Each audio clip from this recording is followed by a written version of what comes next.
Hi everyone, আমি চলে এসেছি আজকে একটি নতুন ভিডিও নিয়ে। তো আশা করছি তোমরা সবাই ভালো আছো। আর ভগবানের কাছে সবসময় প্রে করব তোমরা অবশ্যই ভালো থেকো, সুস্থ থেকো। আর আজকে তোমাদের কাছে আমি একটা খুব সহজ একটা সিম্পল সেলাই নিয়ে এসেছি, যেটা অতি সহজ একটি সেলাই, কিন্তু যারা নতুন সেলাই করতে চাইছো তাদের জন্য এটা কিন্তু খুবই কাজের। তো চলো আজকে আমি তোমাদেরকে দেখাচ্ছি শাড়ির যে ধার অনেকে পিকো করে।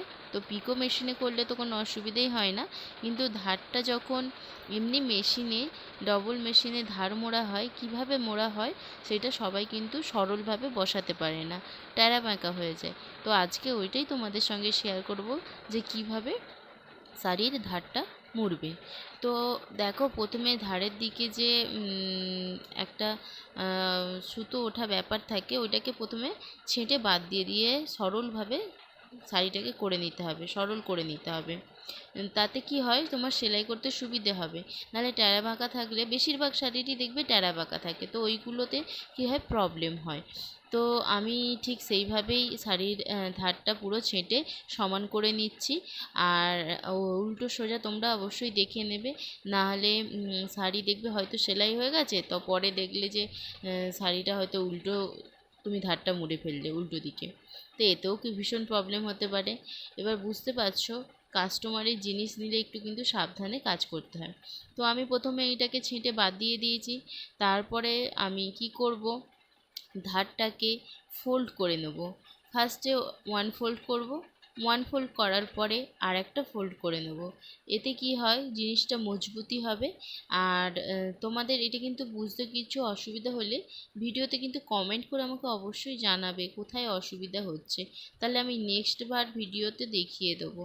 তো এইভাবে আমি দেখো যেইভাবে ফোল্ড করে নিলাম, তোমরা ঠিক সেইভাবে ফোল্ড করে নেবে।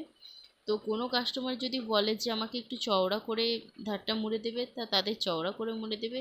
দেখো, সেলাই টেলাই যারা করো তারা জানো যে কাস্টমারের মর্জি অনুযায়ী কাজ করতে হয়, নাহলে তো দ্বিতীয়বার কাস্টমার আসবে না। অতএব কাস্টমারকে জিজ্ঞাসা করে এগুলো করে নেবে। সরু করে মোড়াটা বেশি লোক পছন্দ করে, তো সেই জন্য আমি একটু সরু করে মুড়ে দিচ্ছি। আমি এর থেকেও সরুভাবে মুড়ে দিই, তো শাড়ি অনুযায়ী হয়। তো এটা যেহেতু জামদানি শাড়ি আছে, তো আমি সেইভাবে মুড়ে নিচ্ছি। আর শাড়িটা ভীষণ পাতলা, তো সেই জন্য আমাকে পেছন দিকটা একটু টেনে করতে হচ্ছে, তোমরা দেখে নেবে যার যেরকম। তো ভীষণ পাতলা শাড়ি হলে কি হয়, সেলাই করার সময় না বা মানে অন্য অপোজিট হাতটা দিয়ে তুমি পেছনটা টেনে টেনে করবে, তাহলে কি হয়, কোঁচ ভাব আসবে না।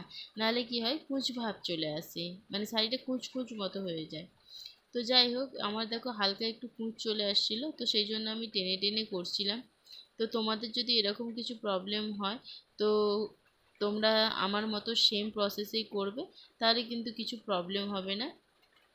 আর আমি কিন্তু এরকম ছোটোখাটো কাজ করে থাকি। ছোটোখাটো মানে আমি সব কিছুই করি। তো নেক্সট টাইম অনেক কিছু তোমাদের সঙ্গে শেয়ার করার ইচ্ছা আছে।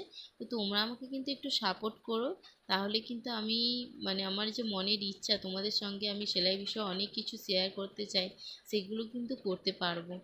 বুঝতেই তো পারছো, একটা যখন ইউটিউবে ভিডিও দিই, তখন আমাদের তো মনে একটা প্রত্যাশা থাকে যে আমার ভিডিওটা কেউ দেখবে, ভালো লাগবে, আমাদের ভিউজ হবে। এতে কি হয়, মনে যে আরও উৎসাহ বাড়ে, যে আরও নতুন নতুন দেখবে নিজে থেকে এটা চলে আসে, নতুন নতুন আইডিয়া চলে আসে। যে এই ভিডিওটা ছাড়ি, তাহলে এই ভিডিওটা তো এখনও কেউ দেয়নি, তাহলে অনেক মানুষের কাছে পৌঁছে যাবে এই ভিডিওটা, অনেকে অনেক কিছু শিখবে। আলটিমেট আমরা এখানে আসি কি, দেখাই মানুষকে, কিছু শেখাই, যে যেরকম কন্টেন্ট নিয়ে আসে। আজকে আমি যেমন সেলাই বিষয়ে নিয়ে এসেছি, আমার ইচ্ছা আছে যে আমি যতটুকু আমার নলেজ আছে আমি তোমাদের সঙ্গে সেটা শেয়ার করব। তোমাদের ভালো লাগলে সেটা তোমরা দেখবে, শিখবে। যে একদম কিছু জানে না সেলাই সম্বন্ধে, তার আশা করি অনেক উপকার হবে।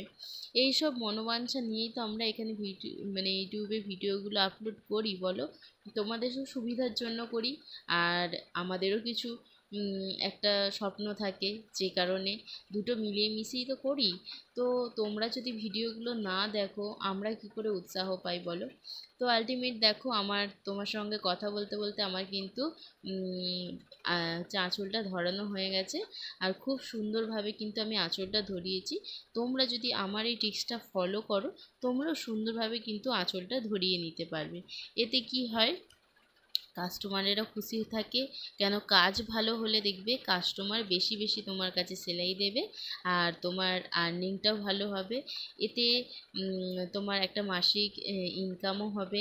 তো যাই হোক, দেখো আমার শাড়ির আঁচলটা খুব সুন্দরভাবে আমি ধরিয়ে দিয়েছি।